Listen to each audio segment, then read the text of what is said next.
If you're a fan of narco movies and drug busting, or have graduated beyond Bad Boys and Scarface, then you might have heard of the 2006 documentary The Cocaine Cowboys. Directed by Billy Corben, the docu-drama was a sensational screen portrayal of the Miami drug trade in the 80s.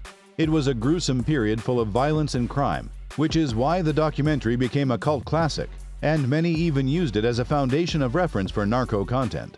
Two sequels emerged in 2008 and 2014 titled Cocaine Cowboys 2 and Cocaine Cowboys Reloaded, which featured in depth the drug situation, including all of the violence, shooting, stories of law enforcement, lawyers, journalists, smugglers, and assassins. But these are nothing compared to Corben's latest venture, reviving the franchise by creating a 6-episode series called Cocaine Cowboys, Kings of Miami, which chronicles the rise and fall of two of Miami's biggest drug kingpins, Sal Magluta and Willie Falcon. Who is Cocaine Cowboys, Kings of Miami about? Sal Magluta and Willie Falcon, also known as Los Muchachos, were originally from Cuba. Theirs was a typical Scarface-style migrant-to-riches story through drugs, but without much of the violence and gore. They weren't violent like GRISELDA Blanco, who was featured in an earlier edition of the Cocaine Cowboys, but got their way around by payoffs and dishing out wads of cash to people who mattered. The Cocaine Cowboys documents the journey of two of the most wanted drug criminals in the USA, who initially evaded the law even after appearing in court. Eventually, the two were indicted for illegally smuggling 75 tons of cocaine into the United States. Their trial turned out to be the largest drug case in the history of the country. Cocaine Cowboys, Kings of Miami is a 6-episode docu-series being directed by Corben, who previously directed 3 Cocaine Cowboys features.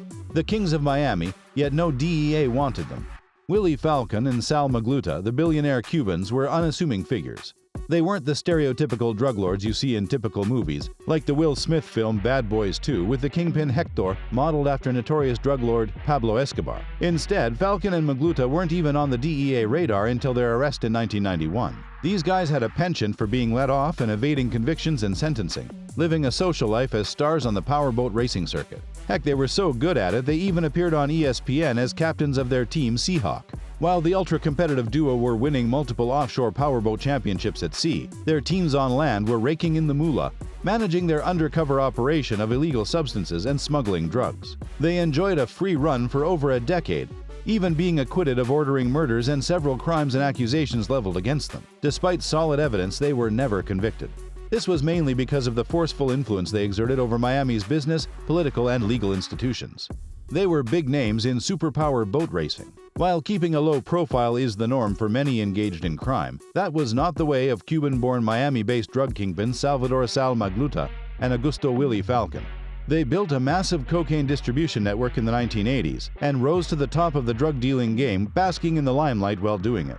The duo amassed a fortune by building a drug empire throughout the early and mid-80s, operating in full view of the cops and federal agents. They were the untouchables, and much of this had to do with the superpower boat racing, which was a cover for many smugglers. These two guys were great at it. Falcon won the 1986 Offshore Challenge off the Florida Keys. Magluta won 3 national championships and was a member of the commission that oversees the American Powerboat Association. CONVOY, a supervisor for the U.S. Marshals Service in Miami, described them as gods in a doper community. He explained how they were regarded as invincible by other drug smugglers. It was always Willie and Sal this and Willie and Sal that. I don't think there was a police agency here that didn't have something going at some time to try and catch them, said Convoy.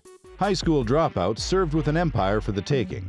Both pals were high school dropouts, but perhaps that was because they may have realized they wanted to become infamous someday. The duo would go on to become the most notorious drug dealers in U.S. history. They started out small, peddling marijuana, but graduated to selling cocaine for a local drug smuggler, Jorge VALDEZ, in the 70s. That was the time of Operation Canary by the U.S. drug enforcement agencies, and both Sal and Willie were caught, receiving a 14-month jail term that never materialized. They got bail.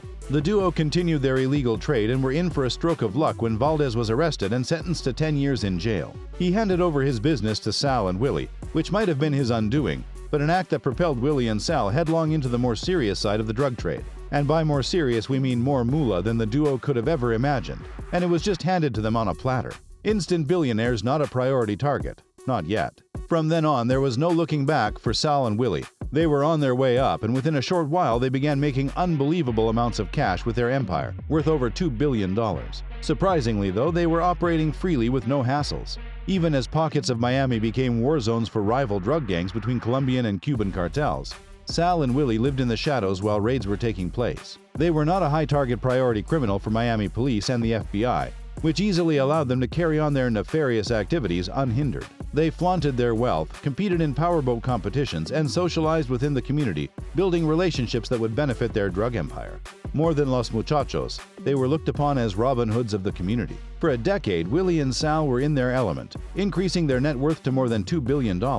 But then the heat increased. For a decade, they cleverly evaded arrest, and even if they did go to jail, it seemed more a courtesy visit. They were out in an instant. But the war on drugs was growing hotter. Ronald Reagan, the then president, wanted to clamp down hard, and soon Willie and Sal were on the most wanted list. The gap between drug enforcement and the Cocaine Cowboys began to narrow. The law catches up. A new face of Los Muchachos emerges. In October of 1991, the law finally caught up with Los Muchachos. Falcon and Magluta were captured by federal agents and brought before a court. Prosecutors alleged that they had made more than $2.1 billion in cash and assets by dealing in drugs and smuggling 75 tons of cocaine into the USA over the last decade. The court case dragged on until 1996. Between their arrest and trial, the ugly face of the Cocaine Cowboys appeared in all its infamy. They were now no more the nice guys they pretended to be. As portrayed in the Netflix series, at least 3 potential prosecution witnesses were killed, and 2 others were wounded. Unfortunately, there was no evidence linking the terrible duo to the crimes. In 1996, the duo was acquitted, but later an investigation uncovered something even murkier. The jury was compromised. The prosecution may have lost the case, but certainly not their will to pursue Magluta and Falcon. They observed how the jury foreman, an average airline mechanic with a middle-class income, was suddenly on a spending spree.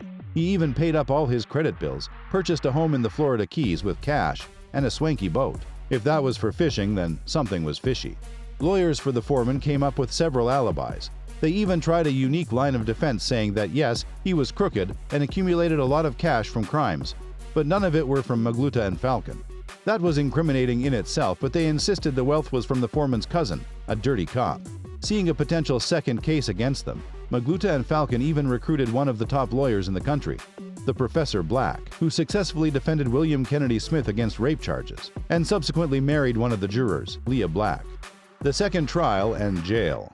Magluta and Falcon were retried in 2003 with several charges against them, but now with the addition of corruption, conspiracy to obstruct justice by bribing jurors, paying witnesses to lie and murdering 3 witnesses, and the laundering of drug profits. This time, the evidence was too much even for the world's best lawyer to defend. The duo were found guilty and sentenced. Willie took a plea deal and was sentenced to just 20 years behind bars. He was released in 2017 and faced immediate deportation because he was not a U.S. citizen. He was later deported to the Dominican Republic on November 6, 2018, instead of his native Cuba. His whereabouts are unknown today. On the other hand, Sal Magluta refused to plead guilty and was convicted of all charges, including bribery, but was acquitted of murdering witnesses from the original 1991 trial. He was sentenced to life imprisonment of 205 years, which was reduced to 195 years.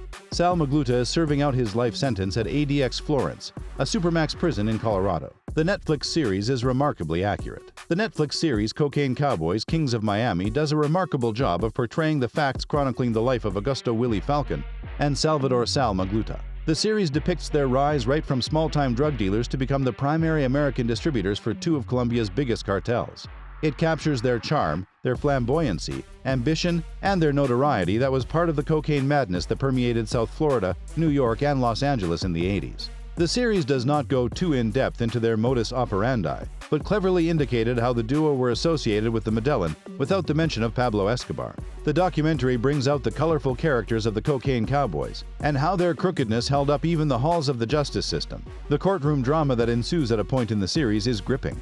None of the episodes misses out on the facts or loses sight of the storyline. The script anticipates what viewers expect of such an intense topic, and a cleverly edited one. Director Corben even adds some confetti in the guise of clips from The Godfather and Pulp Fiction, and peppers the soundtrack with songs like Rhythm Is Gonna Get You by Miami Sound Machine and Bad Boys by Inner Circle, and a Spanish-language version of the Bee Gees' You Should Be Dancing performed by J.P. Castillo. Cocaine Cowboys, Kings of Miami makes a great watch. Cocaine Cowboys, Kings of Miami is a thriller like no other, giving the viewer the idea they are watching an epic non-fiction feature with several elements similar to a Tarantino or Scorsese film. Cocaine Cowboys, The Kings of Miami is one of the best true crime documentary series in recent years, and it would make a great watch. But before you open that Netflix tab, since you must be thoroughly interested by now, don't forget to hit that notification bell and subscribe to this channel.